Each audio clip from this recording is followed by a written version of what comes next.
Imam Busiri itu ngeluh, saya ini orang yang banyak kesalahan. Di antara salah saya adalah saya bisa ngomong tapi tidak bisa melakukan. Yaitu saya ngomong misalnya orang supaya tahajud, saya tidak tahajud. Saya ngomong orang supaya sholat sunat, saya nggak pernah sholat sunat. Itu sarahnya itu yang menyarai itu kan Imam Bajuri itu yang sarah Burda. Itu mengkritik begini. Kalau Anda ngendikan itu fi ma'radi dzammin nafsi, yaitu dalam konteks Anda mengkritik diri sendiri oke. Tapi omongan Anda salah karena secara usul fikih fatal. Fatalnya begini. Misalnya saya nggak pernah tahajud. Ya mungkin itu nyata. Mungkin itu nyata. Apakah kemudian saya tidak boleh mengatakan at-tahajjudu sunnatun? Apa saya diwajibkan diam hanya karena saya tidak pernah tahajud terus saya seorang kiai yang haram mengatakan at-tahajjud sunnatun. Assalamualaikum warahmatullahi wabarakatuh. Bismillahirrahmanirrahim. Tabarakalladzi nazzala al-furqana ala 'abdihi liyakuna lil 'alamina nadhir. Allahumma shalli wa sallim ala sayyidina Muhammad wa ala alihi wa sahbihi wa barik wa sallim asma'in. Amma ba'du. Ingkang kula hormati Kyai Haji Abdul Hanan wa ahli baiti sedanten kanca-kanca santri peminat ilmu tafsir dan ilmu hadis ingkang kula hormati. Berbicara tentang ilmu tafsir, ada beberapa ulama yang menghindari kata tafsir karena makna tafsir itu memaknai atau menduga apa yang dikehendaki Allah. Tentu itu sulit. Satu, bahwa faktanya kita sudah tidak bisa komunikasi dengan Allah karena tidak ada wahyu lagi. Sehingga dari kehati-hatian ini pernah suatu saat Abu Bakar ditanya, ma makna abban fi qaulihi ta'ala wa faqihatan wa abba. Beliau menjawab, saya tidak lagi pantas hidup di atas bumi, di bawah naungan langit. Jika saya mengatakan naqulu fil Quran, jika saya harus berpendapat tentang Quran apa yang tidak saya ketahui. Itu kehati-hatian yang dilakukan Sayyidina Abi Bakrin As-Siddiq. Tapi teori ini berbanding paradok, berbanding ekstrim. Ketika bahwa Quran itu diturunkan itu sebagai hudan, sebagai petunjuk. Kedua sebagai bayanan, sebagai penjelas. Dan ini yang saya yakini. Kalau sebagai penjelas, Quran itu harus jelas sekali dan bisa menjelaskan. Dan Quran mensifati dirinya wal kitabil mubin, demi kitab yang memberi penjelasan. Sehingga dari sudut ini, orang kafir pun mungkin memahami Quran. Dan menurut saya orang kafir pun bisa paham Quran. Kalau Ahok itu melintir Quran, tidak memahami Quran, paham? Senok harganya itu melintir Quran, tapi tidak memahami Quran. Tapi bahwa Quran itu bisa difahami orang kafir itu iya. Logikanya gampang begini, kata Imam Syafi'i dalam kitab Ar-Risalah. Ketika Quran turun, itu pendengarnya itu tidak ada yang Muslim, belum ada santri Kewagian, nggak ada santri Lirboyo, nggak ada santri Sarang. Pendengarnya itu non Muslim.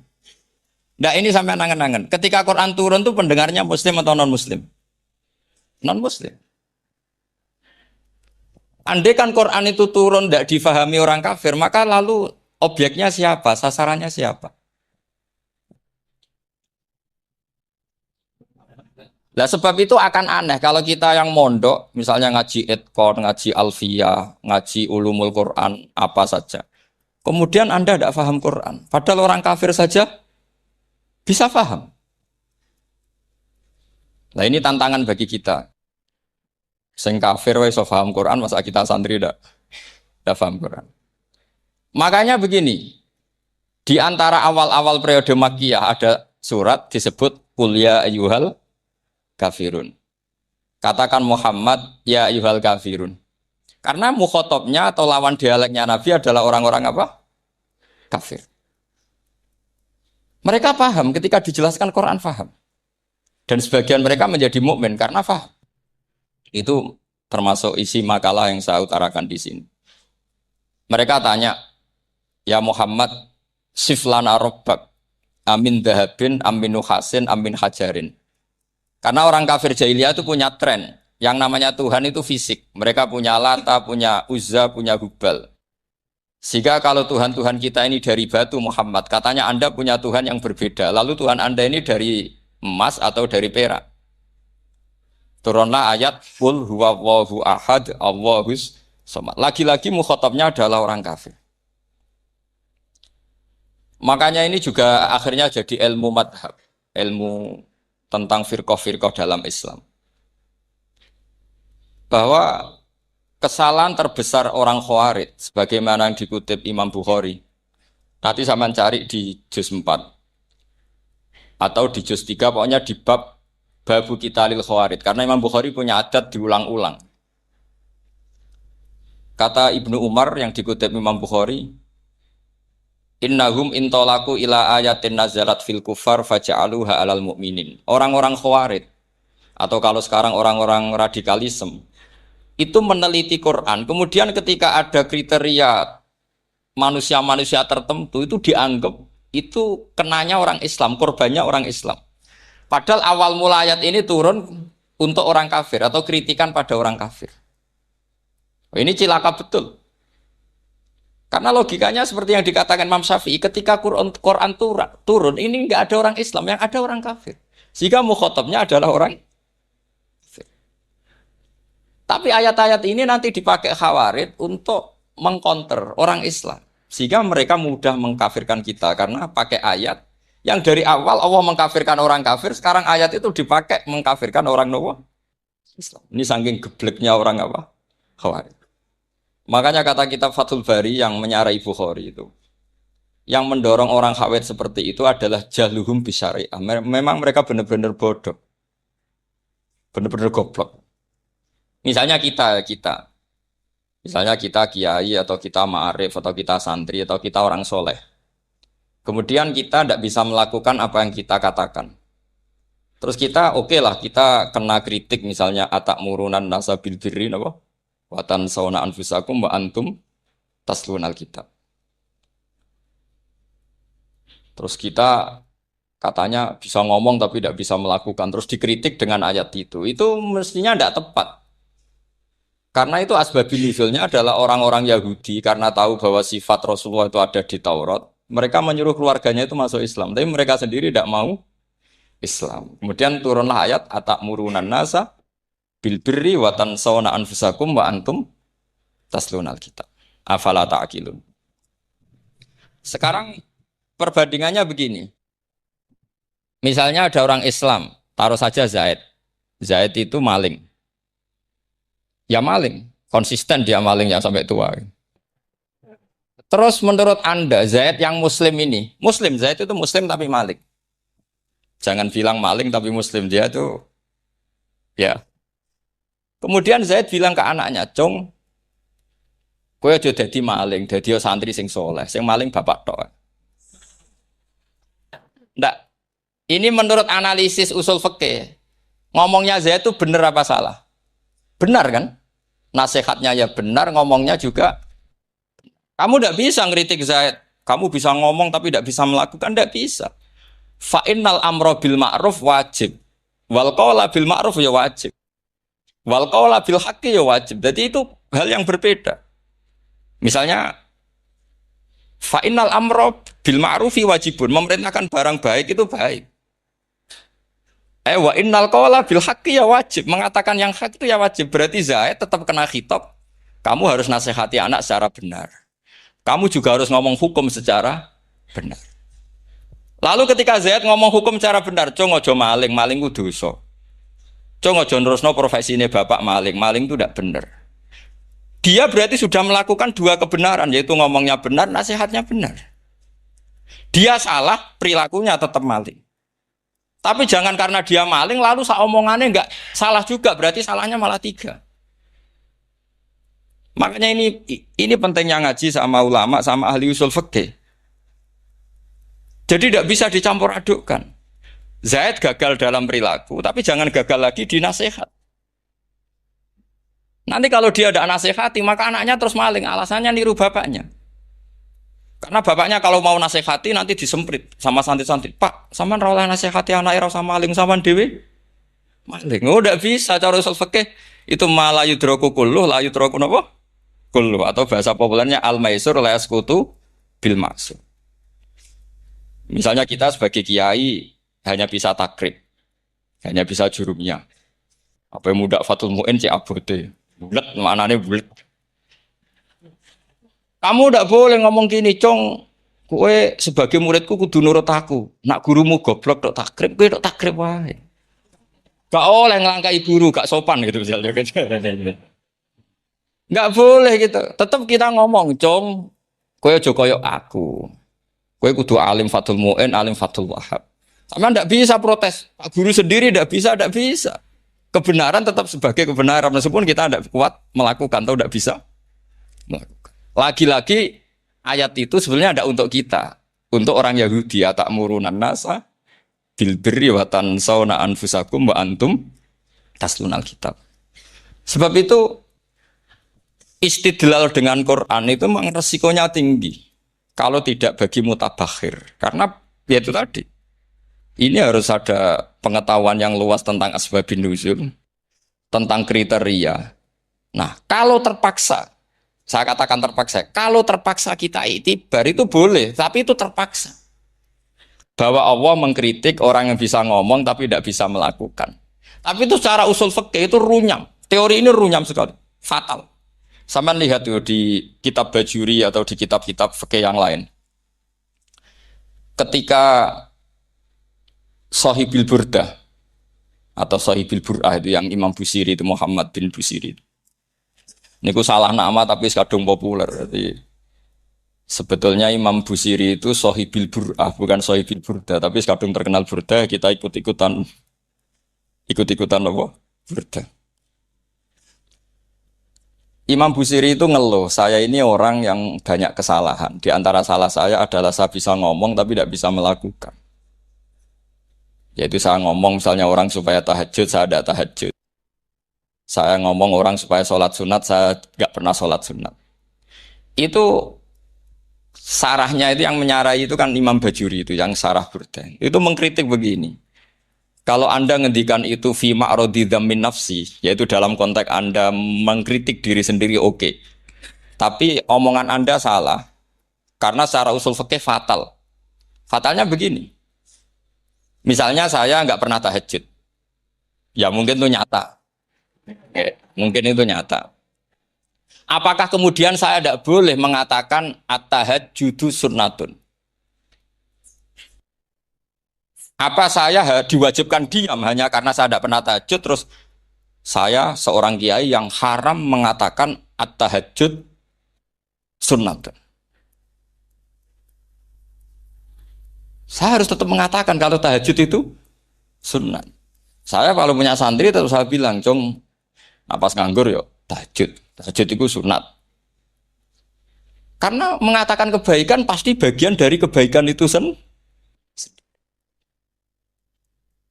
Makanya kata Imam Bajuri, fakih fayakunul amru bil ma'rufi mazmuman. Bagaimana mungkin sesuatu yang jelas baik karena memerintahkan kebaikan mazmuman menjadi sesuatu yang tercela hanya karena yang mengatakan tidak melakukan. Fa innal fi'la ya amrun wal hukmu ya amrun akhar. Itu beda. Jangan karena Anda tidak minum teh karena diabetes. Terus Anda kalau ada tamu tidak disuguhi teh. Karena saya sendiri tidak minum teh. Wah ya repot kalau gitu. Nah itu lagi-lagi tadi orang Khawarij salah ketika mengartikan ayat yang harusnya objek kritiknya itu orang kafir, kemudian karena Quran lama sekali dibaca orang Islam, sampai orang itu lupa kalau Quran awalnya turun diantaranya adalah membenahi akidahnya orang kafir, sehingga korbannya orang Islam. Itu mirip seperti cerita kita ya, santri-santri itu kalau punya musuh, itu baca Hizib Nasor. Dulu pengarang Hizib Nasor itu musuhnya orang fasik, sehingga dihizib. Santri ora duwe musuh wong fasik, duwene kancane dhewe. Akhirnya kancane yang kena hizib. Nah ini penting saya aturkan ya, sama seperti itu. Lama sekali Quran itu hanya dibaca orang Islam dan komunitasnya Muslim. Sehingga seakan-akan semua kritikan Quran itu pada orang apa? Islam. Padahal jelas Quran ada qul ya ayyuhal kafir. Jelas mukhatabnya orang kafir. Sadaqata lakum dinukum waliyadin. Nah ini penting kalau aturakan. Makanya kalau melihat itu, Quran jelas bisa difahami orang kafir. Bahkan banyak orang kafir yang menjadi Muslim karena faham maknanya apa? Faham maknanya Quran. Itu jelas sekali.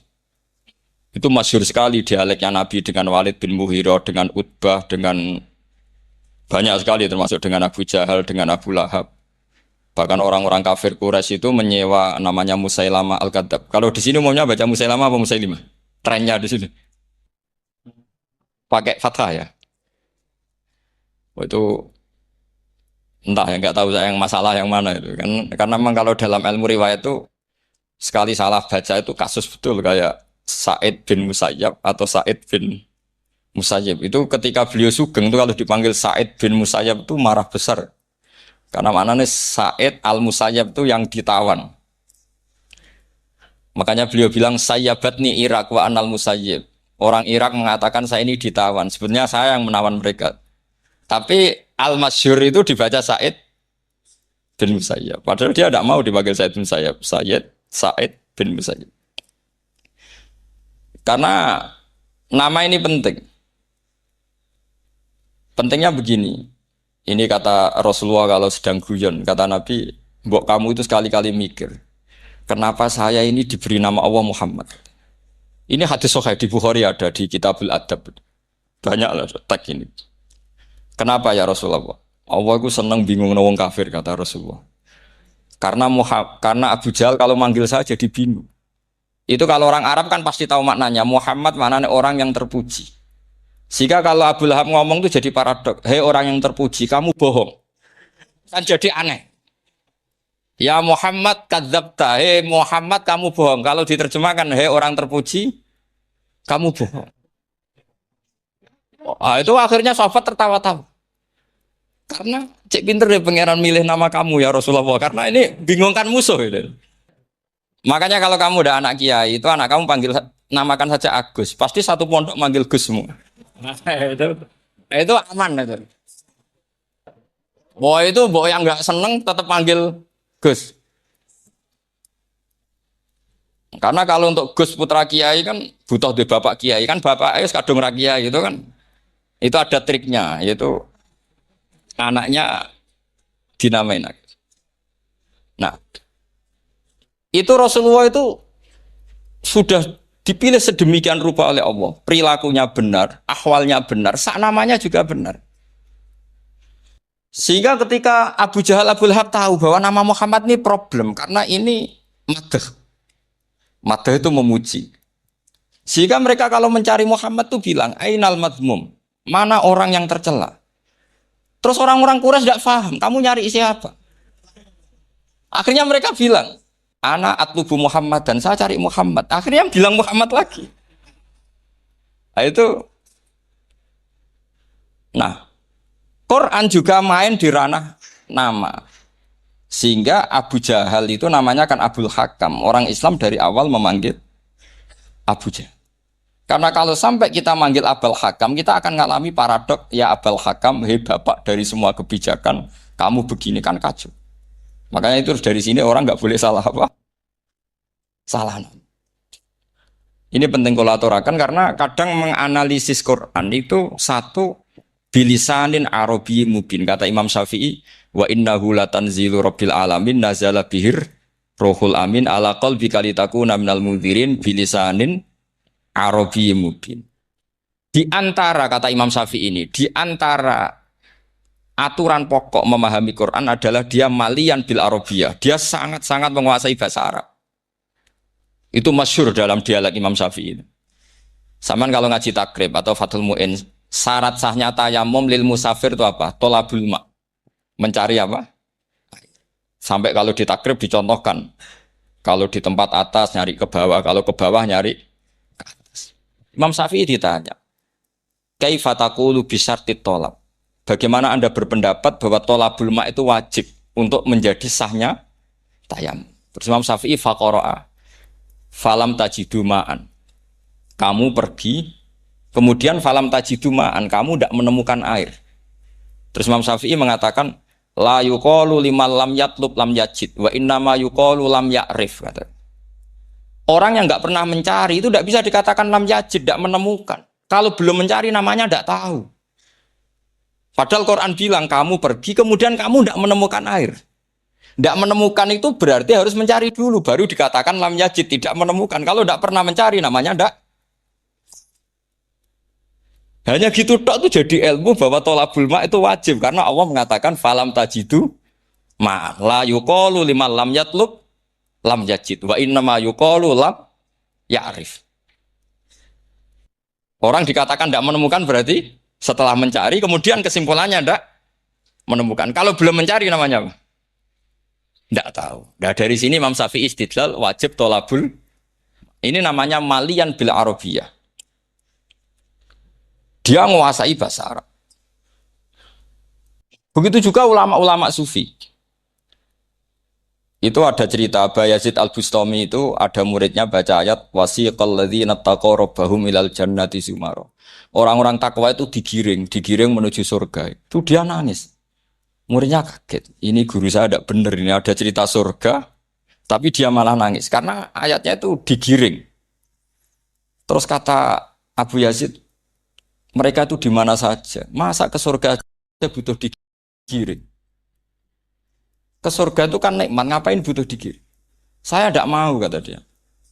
Abu Yazid itu gak mau digiring ke surga, itu gak mau. Muridnya kan apa kaget? Memangnya mau neraka kan gitu pikirannya itu. Ternyata beliau jawabnya sederhana.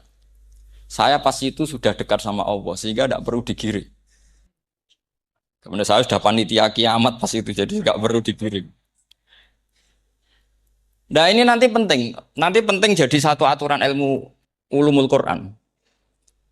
Saya di rumah itu istiqomah ngajar Qawaidul Asasiyahnya Said Muhammad yang dulu ditulis abahnya Zubdatul Itqan oleh Said Alawi. Kemudian Zubdatul Itqan itu tentu dari kitab Itqan. Terus Said Alawi dulu ngarang kitab Faidul Khobir, sarahnya Faidul Khobir sama Sayyid Muhsin Al-Musawab. Dulu dari Padang, tapi hidupnya di Mekah. Saya dulu talaki sama Mbah Mun. Itu ternyata ada ayatnya. Innal muttaqina fi jannati wa nahar fi maq'adi sidqin 'inda malikim muqtadir. Sekarang sampean saya tanya. Menurut Anda semua orang kena hisab enggak? Enggak, sampean jawab saja. Menurut Anda ketika di mahsyar semua orang kena hisab apa enggak? Pasti kita menjawab iya. Tapi kata Said Muhammad, itu keliru. Enggak kebayang orang seperti Nabi kena hisab. Pasti yang kena hisab itu orang-orang yang enggak jelas. Nah, misalnya Nabi jelas baiknya, harusnya ya langsung enggak kena hisab. Karena enggak mungkin seorang saksi kok diaudit, enggak mungkin. Lo saksi itu di pengadilan kan nggak tersangka, nggak terdakwa. Dia tidak boleh diintervensi oleh hakim. Nah, Rasulullah ketika kiamat, ketika fil mahsyar, fi faslil qada itu jelas. Fa kaifa idza ji'na min kulli ummatin bisyahidi wa ji'na bika ala haula'i syahida. Rasulullah sudah dekat tahu pas mahsyar itu ada Allah, ada Rasulullah, ada Jibril. Kemudian Nabi itu mengidentifikasi. Ditanya sama Allah, bener mat ini umatmu? Ya, niki umatmu ya. Kalau yang nggak jelas ya Nabi lama jawabnya. Makanya kamu jangan jadi orang nggak jelas. Nah, itu kalau sekali nggak jelas itu Nabi lama sekali jawab. Nah, artinya begini, yang kena hisab itu meskipun kata Said Muhammad, meskipun Dhahirul Quran itu menetapkan asbata umumal hisab, tapi zahirnya Quran yang sama juga menafikan hisab.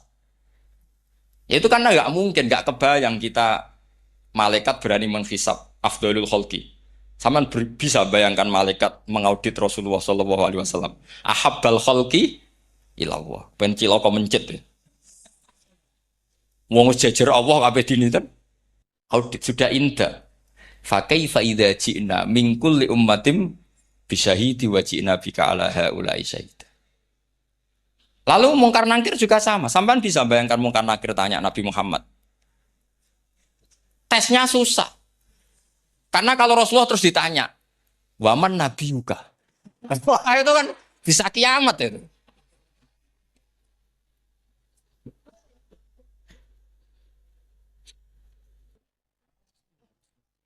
Paham ya? Makanya kata Said Muhammad, ini kan teman-teman tanya, piye carane alim tafsirnya saja, sarannya satu hafal Quran, dua hafal Sahih Muslim, tiga semua orang sudah mati, tinggal kamu yang alim. Nah, itu. Oh itu mesti aman itu. Nah kalau sampean tanya saya, apa buktinya Gus kalau orang tertentu tidak kena hisab? Ya buktinya tadi misalnya innalladzina qalu rabbuna Allahu tsummas taqamu tatanazzalu alaihimul malaikatu alla takhafu wala tahzanu wa absyiru. Mungkar nakir adalah malaikat penakut membawa ketakutan. Sementara para wali ini jelas malaikat kena konstitusi. Malaikat harus mengatakan ke para wali alla takhafu wala tahzanu. Padahal Nabi tentu Sayyidul Auli. Para wali saja malaikat kena aturan kamu harus bilang alla takhafu wala tahzanu wa absyiru. Hei para wali, kamu jangan susah, jangan gentar, kamu harus gembira. Kamu bisa bayangkan misalnya mungkar nakir bawa godok atau orang kalau dipukul ajul sak walang-walang. Kemudian kamu bayangkan si Abdul Qadir ngalami itu, Abdul Hasan Asadali ngalami itu, Abu Yazid Al Bustami. Kalau itu ngalami gitu semua, ngapain kita jadikan mursyid? Kan sama nasibnya dengan kita. Nah, Zahirul Quran mengatakan asbatal hisabah. Tapi Zahirul Quran di ayat yang lain lam yusbit al hisabah. Makanya tadi umumul Quran juga ditaksis dengan muqayyid.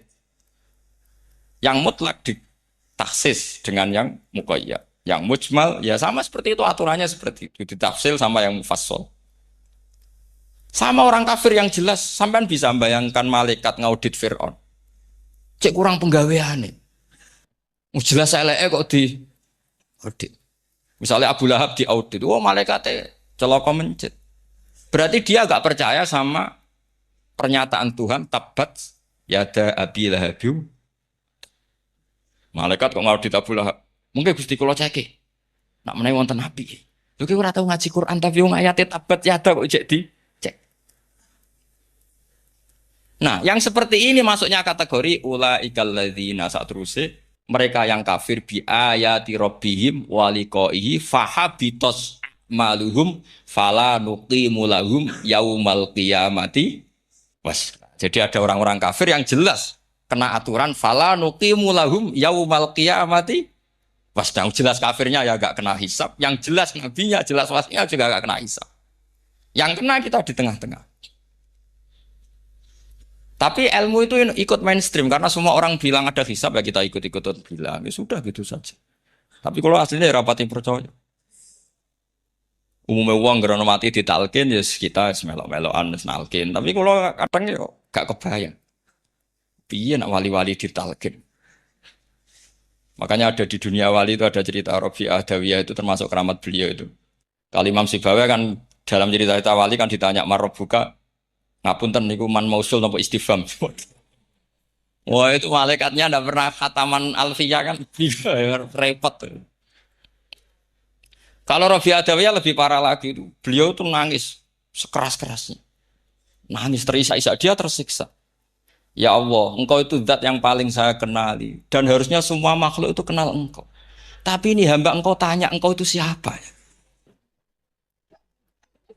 Itu kan ini orang aneh kata gitu.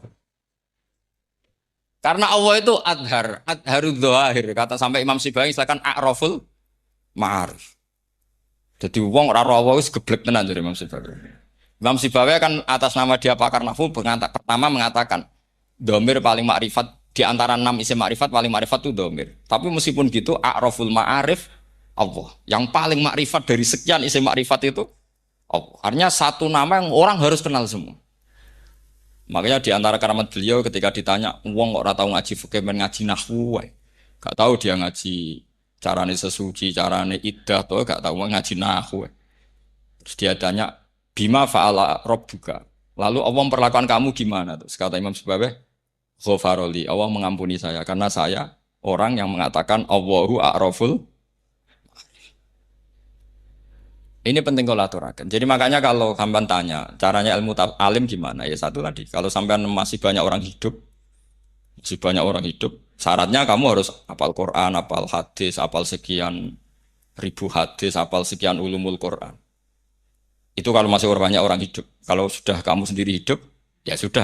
Pokoknya isokulhu ya salim sendiri kan nggak ada saingannya.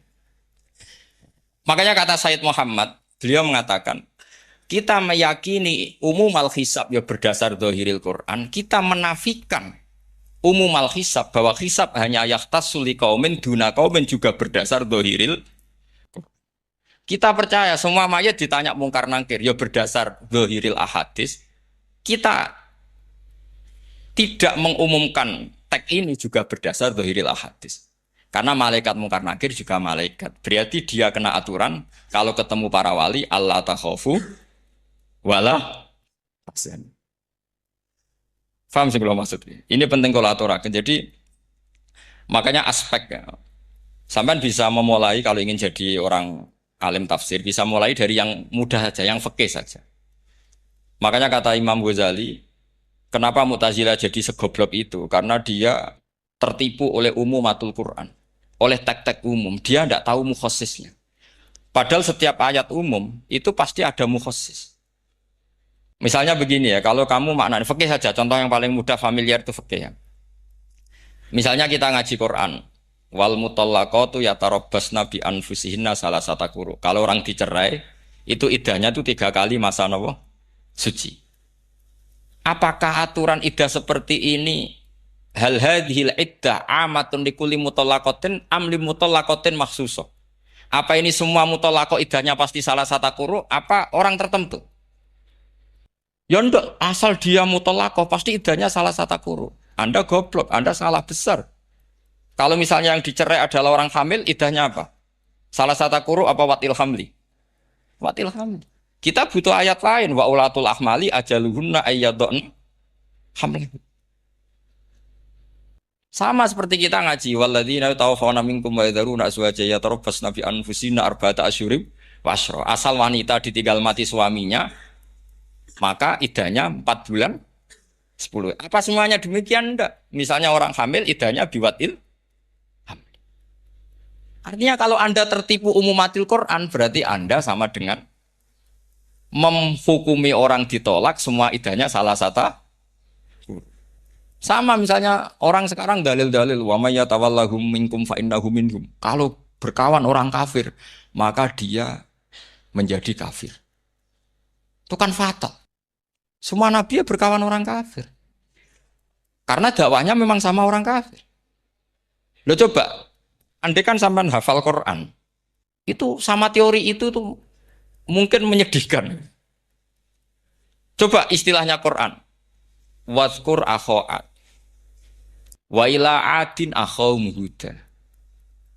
Wa ila samuda akhawum. Terus semua umatnya yang kafir disebut akhawum. Akhaw itu artinya apa?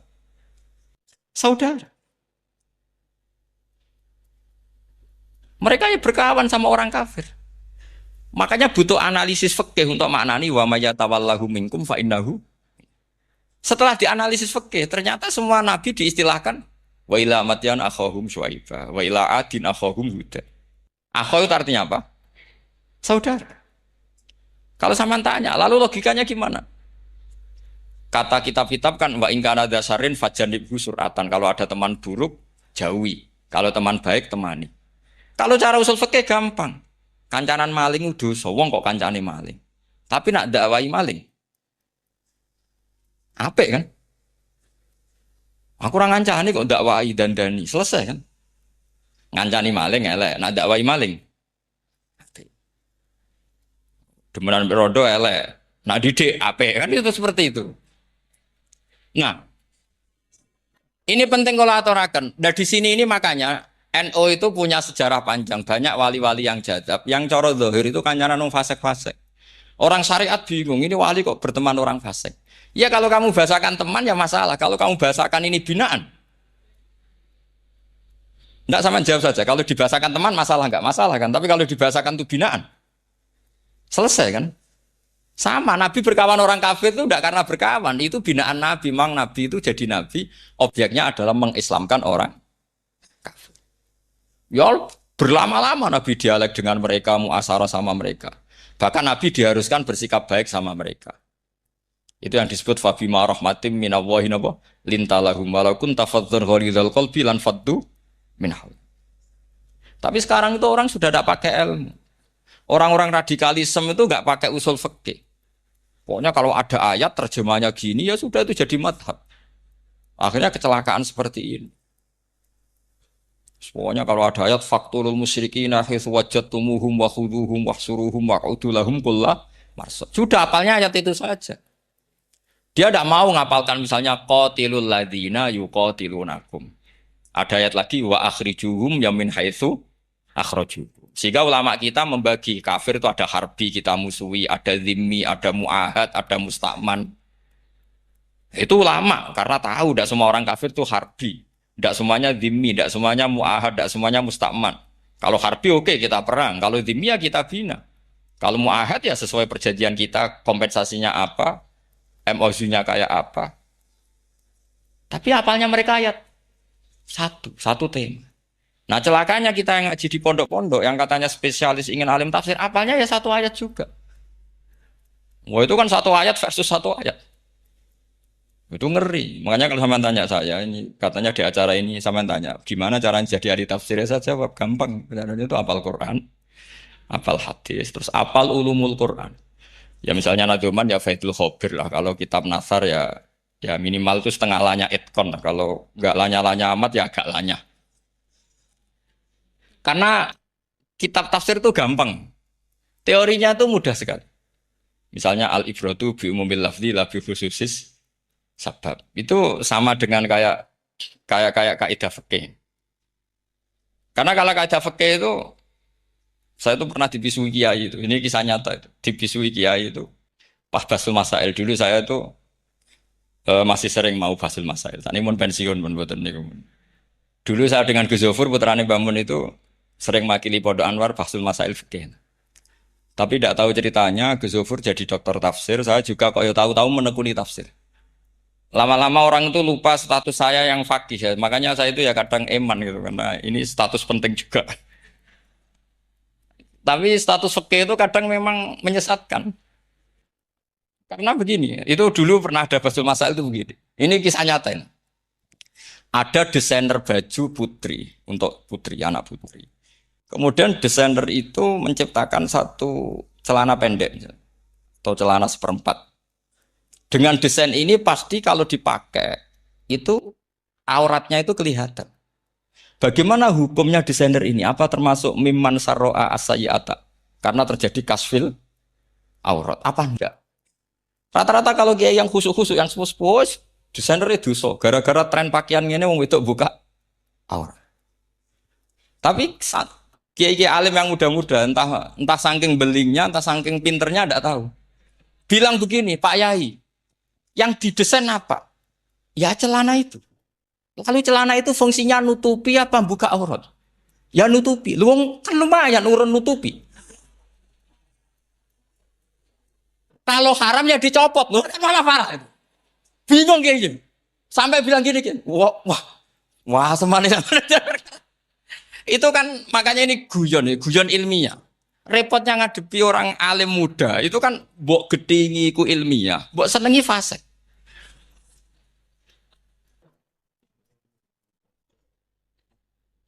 Ketika kiai yang khusyuk tadi tak cana, kalau desainer katok seprapat, paham gitu? Kau coba yang celana dalam terlalu vulgar itu, paham gitu? Nggak rok saja lah, rok mini misalnya rok selutut, saman jangan ngeres ya, yang rok selutut misalnya. Rok selutut itu desainernya kena hukum haram nggak? Saman jawab saja. Oh haram jadi kiai sepuh karena dengan desain itu misalnya lututnya kelihatan. Tapi pertanyaannya kayak muda saya masih ingat betul, saya tanya. Lalu fungsi pakaian itu apa Pak Yai? Fungsi itu kan tetap nutupi sebagian aurat. Kalau Anda haramkan, barang haram itu harus dihilangkan. Nah, itu. Sampai dia itu setelah acara itu manggil saya. Gus, kalau ngakoni jenengan alim, tapi itu podo repoti. Podo repoti, nak dalam, itu kan terus itu ada perumusan di redaksi keputusan, keputusan yang dijual itu, yang masail fikihnya kan terus diputuskan, dibukukan. Kalau redaksinya halal, terus nanti orang pakai rok semua. Dan saya balik bantah, kalau redaksinya haram, orang nggak pakai rok. Akhirnya itu apa? Kebijakannya lucu. Buak we Gus, pertanyaan itu buak sak jawabannya oh gege. Jadi kita debat tidak jadi. Ini cerita ya, cerita ilmiah. Makanya sama tidak wajib manut saya. Saya ini terlalu ilmiah, jadi tidak baik untuk kehidupan kesalian kurang baik. Jadi ini, tapi ini ilmu. Tetap kaidahnya fikih ma la yudraku kullu la yudraku kullu. Jangan kalau tidak bisa nutupi aurat semua, lalu jangan sama sekali. Loh kan kaidahnya kan gitu, ma la yudraku kullu la yudraku kullu. Misalnya Anda punya tetangga nggak mau pakai jilbab, nggak mau pakai pakaian muslimah. Kamu tidak boleh bilang, munisan raklambinan tidak bisa. Malayu trokukulu, napa malayu trokukulu, nu layu troku napa? Makanya ini kita harus hati-hati. Nah bayangkan sekarang orang meneliti Quran itu yutrokukulu. Mestinya kalau Anda meneliti radikalisme, ayat yang terkait radikalisme diteliti semua. Ternyata di surat Taubat yang disebut suratus Sef, yang bahkan haram baca bismillah, itu ada ayat wa in ahadum minal musyrikin nastajaroka fa'ajirhu hatta yasma'a kalam Allah tsumma ablighu makmana. Muhammad, kalau ada orang kafir mau belajar Quran sama kamu, ya harus kamu pelajari hatta yasma'a kalam Allah. Setelah mereka mau belajar, ya ablighu makmana, tsumma ablighu makmana, kamu harus menjamin keamanan dia. Itu di surat Taubat, termasuk akhir suratin nazalat, gak mungkin terjadi mansuh. Tapi orang-orang ekstremis selalu pakai faqatul musyrikin haitsu, apalan itu terus. Yang orang liberal yang menaparin la ikraha fiddin. Ya sudah seperti itu. Sing orang-orang tegas ora tau nahi mungkar, ya ma arsalna ka ila rahmatal lil alamin. Itu ngono terus. Yang kelompok tukang nahi mungkar ya ayatnya amen nahi. Saya tuh heran, kenapa mereka punya masalah dengan hafalan kayaknya. Kenapa sih? Hafalannya kok pedot itu. Kita yang hafal semua bingung jadi. Jadi akhirnya kita yang pinter anut sing goblok, karena saya tuh pernah loh debat sama orang salah, debat gitu. Setelah saya mengutarakan sekian hadis, ada tuh Pak hadis tuh. Harusnya kamu ngaji saya, ada debat-debat tuh yang level. Kalau nggak level tuh nggak boleh. Mau itu kan ngeri. Makanya ini penting ya, kalau sampean tanya, ingin jadi alim tafsir, ya harus hafal Quran semua. Nah, kalau tidak mungkin yang nunggu orang semua mati, baru Anda jadi ahli tafsir. Karena tidak ada musuhnya. Tapi saya pastikan orang kafir pun bisa memahami Quran. Yaitu tadi, hatta yasma'a kalam Allah. Sayyidina Umar itu masuk Islam itu gara-gara dengar adiknya baca Toha. Ma anzalna alikal Qur'ana litashqa illa tazkiratal liman yakhsha tanzilam mimman khalaqal arda was samawati ula ar-rahmanu alal arsis tawa. Itu dia ma huwa bikalamil basar, tidak mungkin seperti ini karangan manusia, itu tidak mungkin. Akhirnya dia Islam. Banyak orang Islam karena diperdengarkan Quran, karena memang notnya sudah unik, makna kualitasnya juga sudah unik, semuanya itu unik, indah. Sampai sekarang pun orang kafir itu orang paling tahu Quran. Makanya Allah mensifati orang kafir itu hasadam min indi anfusihim mim ba'di ma tabayyana lahumul haq. Sekarang sama saya tanya, orang sing tabayyana lahumul haq itu orang paham apa orang enggak paham? Mereka orang kafir itu mengingkari Quran, padahal mim ba'di ma tabayyana lahumul haq, setelah kebenaran nyata bagi mereka. Nyata bagi mereka artinya orang kafir paham atau tidak paham? Paham. Cuma mereka punya penyakit hasadam min intian. Mereka juga kalau ada ayat tentang ahkam yang memberatkan, mereka bilang, "I'ti bi Qur'anin ghairi hadza aw baddilah." Muhammad harusnya jangan tema itu yang diangkat, bu cari Quran yang lain yang enggak tema itu. Mereka sampai memilih tema itu karena paham apa karena tidak paham? Karena paham. Makanya di makalah saya pastikan ngaji tafsir itu gampang karena orang kafir pun bisa. Kalau kasus Ahok itu bukan paham itu melintir, beda. Paham sama melintir itu beda. Wah, itu diterjemah kemenang tuh jangan mengangkat kawan orang Islam, bukan mengangkat pemimpin. Ya likinya memang kalau ngangkat teman saja tidak boleh, apalagi ngangkat pemimpin. Fatal mana berteman sama orang salah sama ngangkat. Saman kancanan maling itu apik nak menawa nang andani. Terus ngangkat. Maling ke pimpinanku. Parah mana? Parah mana? Artinya sama saja ketika diterjemah jangan ngangkat teman. Sebetulnya ngangkat pemimpin lebih fatal. Itu kan mafhum awlawiyah, itu kan normal saja. Itu di Quran biasa misalnya innalladzina ya'kuluna amwalal yatama dzulman. Orang yang makan hartanya anak yatim secara zalim. Kamu bilang, "Gus saya tidak makan kok, sepeda motornya tak gasap, tak jual." Yang diharamkan kan makan. Wah, ya sarap kalau gitu. Maknanya begini, memakan harta anak yatim artinya ifsad. Ifsad itu meru. Nak ngono ikhraq membakar atau mencuri sama dengan makan. Bal asad. Malah kan lebih apa? Lebih apa? Dasar. Jadi yakuluna di situ tuh ba'dul amsilah sebagian contoh min wujuhil ifsad atau min wujuhil ihlak. Jangan kok karena ayatnya makan, oh yang haram tuh makan, kalau nyuri gak apa-apa. Waya fat. Itu kan sama dengan santri geblek dikandani kiai ini, "Cong, kowe mbek bojomu jogeman naboi." Suatu saat istrinya lapor lagi, "Pak Yai sekarang ndak naboi tapi nyadui." Karena naboi itu pakai tangan. Pertama dilaporkan kiainya, "Pak Yai, suami saya itu sering mukulin saya pakai tangan gini. Jong jogeman naboi bojomu." Dia Pak Yai siap. Satu saat istrinya lapor, "Pak, tetap benjut kenapa? Kalau nak ini disadui." Kepikirannya, sing haram nabok, nak nyaduk halal. Wah itu kan ngajak goblok bareng. Nah masalahnya di usul fikih kasusnya seperti itu. Makanya saya ini kadang ya maliki sekali. Kadang saya itu maliki sekali. Kadang ya. Misalnya begini, saya beri contoh. Ini yang kisah nyata ya. Ada seorang Arabi datang ke Rasulullah. Ya, tadi kan teman-teman minta juga ilmu hadis ya. Ini satu paket saja. Itu tadi nanti kalau sampean kasih lalim ndak itu sudah ada urusan saya tadi. Nunggu orang mati banyak tadi. Kalau nunggu nggak usah nunggu orang mati, sarannya tadi apal tadi. Ya Rasulullah ahlak tuh. Saya ini orang yang rusak. Wama ahlakaka. Lalu yang bikin rusak kamu apa? Qol waqatu imroati fina hari Ramadan. Saya menjima istri saya ketika masih siang. Fina hari Ramadan, siang Ramadan. Walhasil Nabi tidak menyuruh hanya kodok, tapi menyuruh kafaroh. Kafarohnya itu merdekakan budak atau memberi makan 60 orang miskin atau puasa berapa? Puasa 60 hari. Atau urut merdekakan budak atau puasa 60 hari atau memberi makan sitina miskin. Oke, kita sepakat.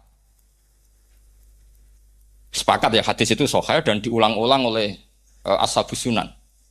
Oke, riwayatnya nggak masalah. Sekarang kita analisis maknanya. Sekarang sampean saya tanya. Kalau Anda misalnya sekarang jam berapa ini? Misalnya sekarang jam 9 kurang seperempat Ramadan. Terus Anda rokok atau Anda ngopi, kepengen ngopi terus ngopi tanpa udhrin syar'iin. Anda hanya wajib qadha apa bayar kafarah? Enggak, sampean jawab.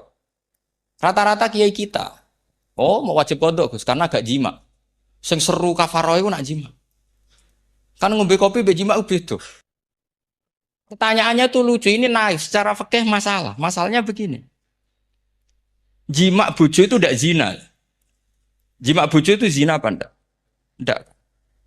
Berarti dengan makan bedanya apa? Sama kan? Sama-sama amrun mubah. Sesuatu yang boleh. Kenapa hukumannya berat?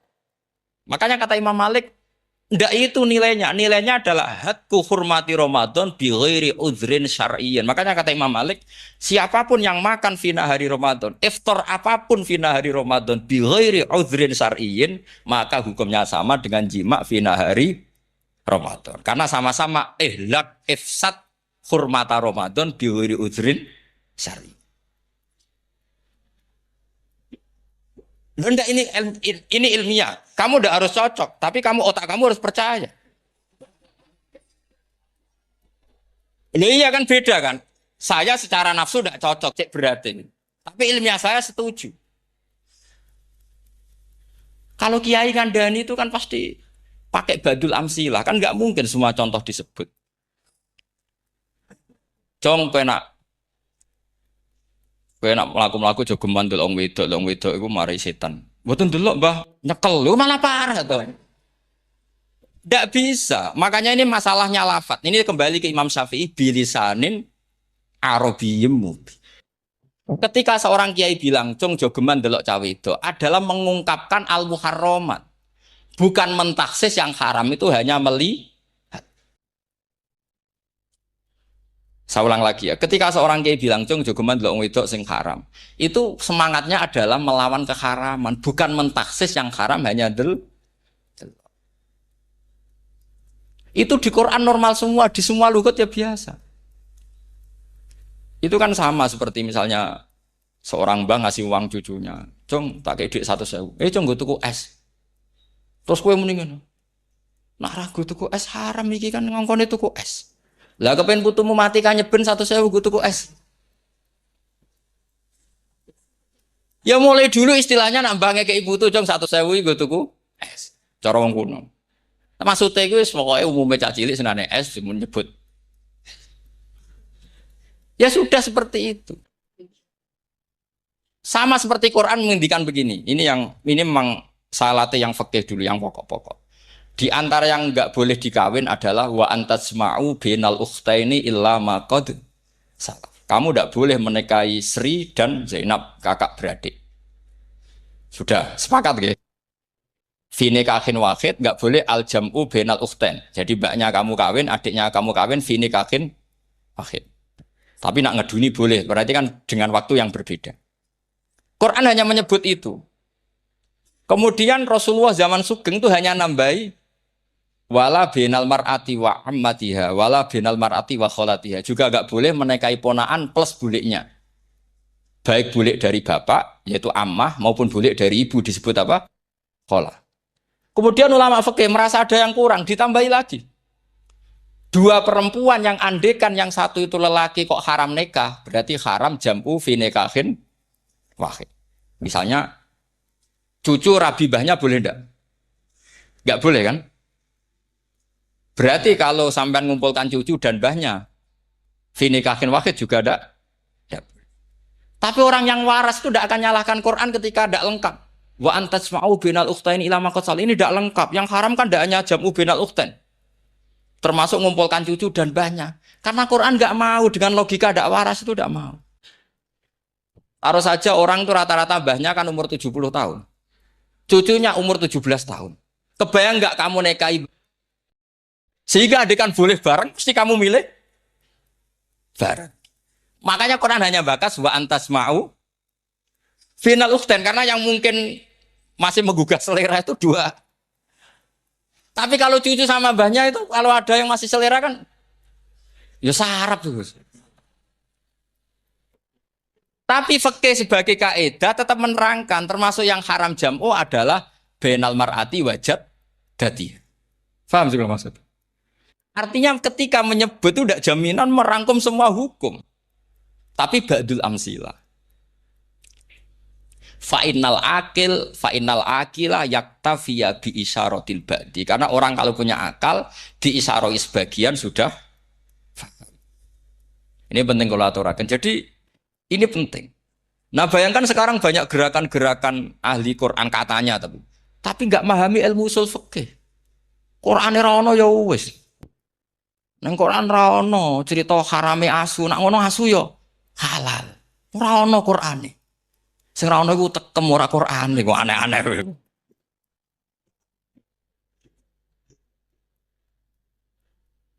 Itu kan sama terus sampean misalnya tadi jam 09.00 Ramadan tambah uzurin syariyin terus mangan mie rokokan. Itu kan melecehkan Ramadan biwiri uzurin syariyin. Karena melecehkan hurmata Ramadan kena sanksi separah itu. Jangan kamu terus bilang, tapi Nabi hanya bilang masalah jima fi nahar Ramadan. Jima istri itu hukumnya itu tidak zina, hukumnya itu mubah sama dengan makan. Ini cara madzhab Maliki, tapi kita alhamdulillah madzhab Syafi'i. Ya, itu masalahnya. Berhubung itu menguntungkan sami'na wa ata'na. Nah, itu. Tapi saya sendiri dalam konteks ini, saya itu ya sangat-sangat Syafi'iyah, sangat-sangat Syafi'iyah. Dalam banyak hal sangat-sangat Syafi'iyah. Tapi dalam banyak hal kadang-kadang saya ya Maliki. Nah, itu kan kalau sama tanya kenapa gitu? Ya hikmah baca banyak saja. Karena yang Syafi'i itu ya karena bacanya hanya Syafi'i. Itu bukan fanatik, itu keterbatasan. Itu beda, ada apa itu namanya tidak fanatik, itu keterbatasan. Itu beda sekali. Jadi kita harus ngaji yang banyak. Saya termasuk utang ya sama Imam Syafi'i itu baca kitab Ar-Risalah. Itu kitab yang kadang satu ulama baca sampai 500 kali. Yaitu Imam Syafi'i itu dalam kitab Risalah itu begini, ini termasuk ulumil Quran yang paling penting. Mukaddimahnya begini. Wan nasu sinfani min awalil amri. Wan nasu sinfani. Ketika Rasulullah datang membawa Quran itu manusia hanya ada dua. Al kuffar sing dari jenis ahli kitab dan kuffar dari jenis yang tidak ahli. Bahkan tidak ada orang Islam zaman itu.